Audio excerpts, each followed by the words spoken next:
I had a stroke at 31 years old, literally 8 months ago.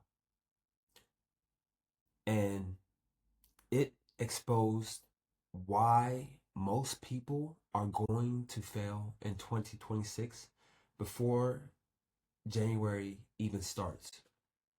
I couldn't talk, I couldn't walk, I couldn't even process who I was. And what scared me the most wasn't the stroke itself. It was realizing how fragile identity is when life hits you without warning. Today is the last day of 2025, and most people are going to treat today like every other year. Then 2026 starts, and they wake up the next day and realize nothing actually changes. Not because they don't want more, but because they never built something strong enough to survive the impact. I didn't know 2025 was going to start out with a stroke. I had plans, I had vision, I had momentum. And then April, everything shut down and punched in my mouth. I lost speech, I lost coordination, I lost clarity. Imagine this for a second. Imagine forgetting your name. Like, hey, what is your name? Say your name, date of birth, right? Like you can't say these things because you one you can't talk, and two you're forgetting because I forgot my address. I forgot certain things. I would have one on my phone. I forgot how to freaking ask for help. Emergency 911 didn't know. It was so hard to begin to work and process through those things.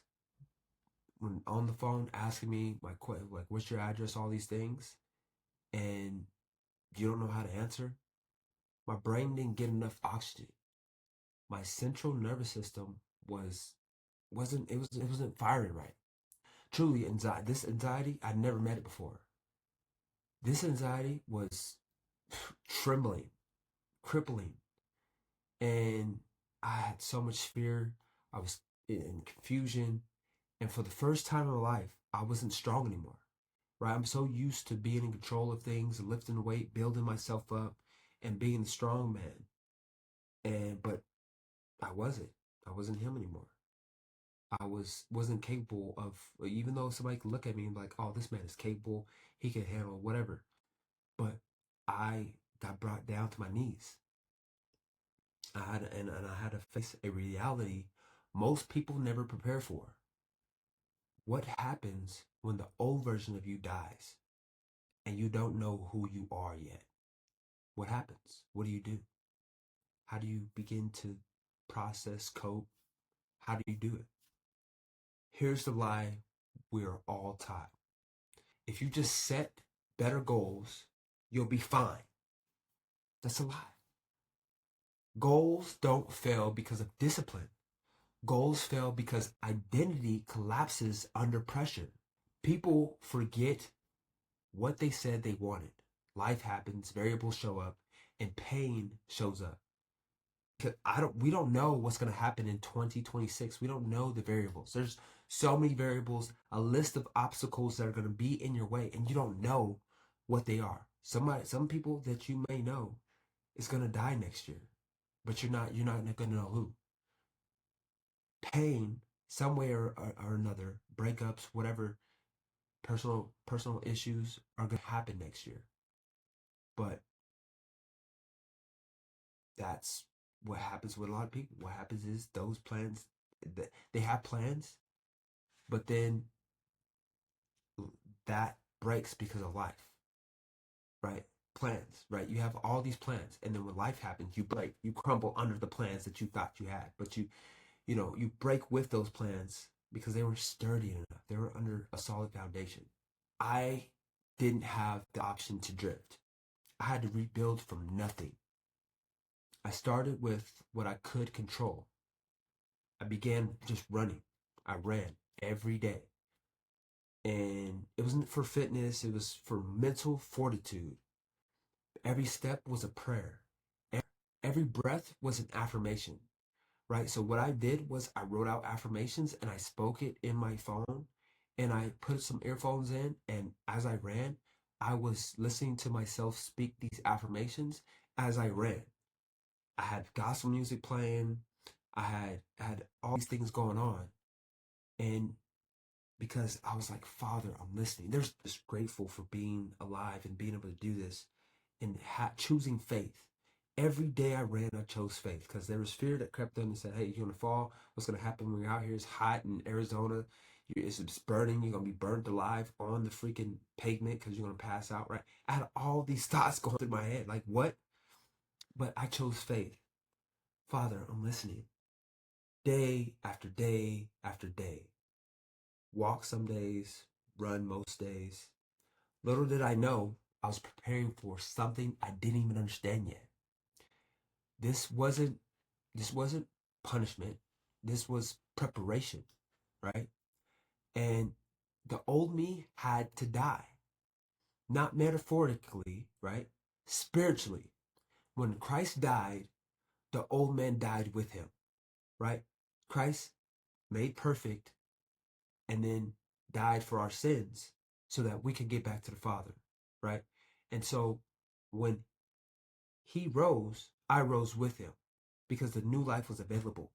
As I went down into, I got baptized, right? I went down into the water, came up the new life, right? Christ rose the third day. I rose with him, right? In faith. That's what I believe, right? And I choose this life, choose to walk as this new righteous man.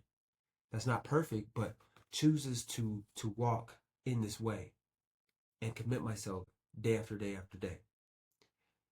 And after that day, I stopped chasing motivation and started choosing obedience above everything else.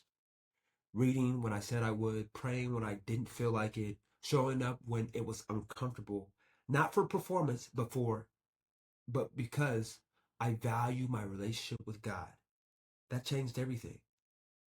I don't see the stroke as tragedy anymore. Right? It was a tragic event. It was hard to deal with in that period of time. It was hard for me to go back to Dallas. Super hard emotionally, and I didn't even realize why I was taking forever to get there because I had to grab more stuff, my stuff that was in storage and everything.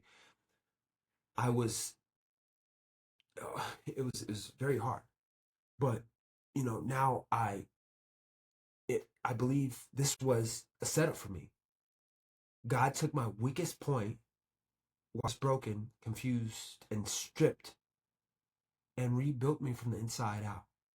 So He took me, my his strength is made perfect in my weakness.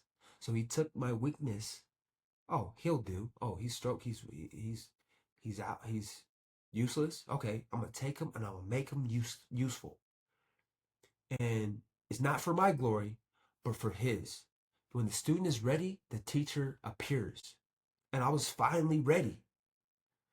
I'm not speaking to everybody. This is what you have to understand. I don't speak to the general population. I'm only speaking to the people that are the black sheep. I'm speaking to that person who knows if something doesn't happen or change right now, 2026 will look exactly like every other year. And you can't carry old stories, old patterns into new seasons. You can't step into the new while protecting the old. You can't do it. It's impossible. You can't serve two masters. You can't chase two rabbits. You can't do these things. You got to choose one. You got to be all in. You got to burn it, release it, forgive it, let it go. Forgive the people that hurt you. Forgive yourself for allowing certain things to happen, for allowing that person to misuse you and treat you. Forgive yourself, let it go. And ask God to forgive you for walking unrighteously, right? It's a whole step process that you have to go through before the new creation can be created. You have to acknowledge and you have to let it go. Acknowledge, release, transcend. Become nobody first. You have to. You have to forget what you think you know or thought you knew. Let it go. Forget it. Reprogram yourself by letting it go and then preparing for the new information to get enrooted in your mind and your heart. Then And only then can you become a somebody, somebody that can be used by God, because now you fully surrendered. And now that's so crazy. People don't turn to God until certain things happen in life. Isn't that crazy? Unfortunately, it had to happen to me, even though I already had a rocky walk with God before. But this time I understood the assignment. I understood, like, oh God, I'm listening now. You have my ears, you have my all. I give it all to you. So can you become somebody that God can use and carry forward? Yes, you can, but he really knows. So I'm writing that book. It's my full story, how faith, obedience, and identity rebuilt and saved me years of wandering. I don't have the title just yet. I mean, I have an idea, but I don't. I do have the date.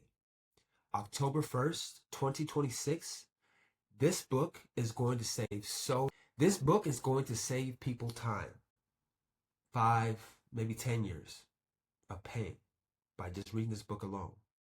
Isn't Don't you love the powers of books? Because there's been books that saved me time and ache and pain by just reading it, because I was a student and I love learning.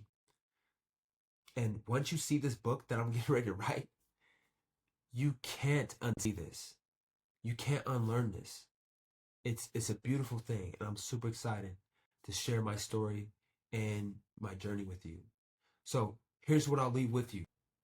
Do this for me. Plan your 2026 intentionally, or life will do it for you. Drop a comment. Tell me what you're leaving behind in 2025. Subscribe if you want more of this. I appreciate you, and I'm excited for what's to come.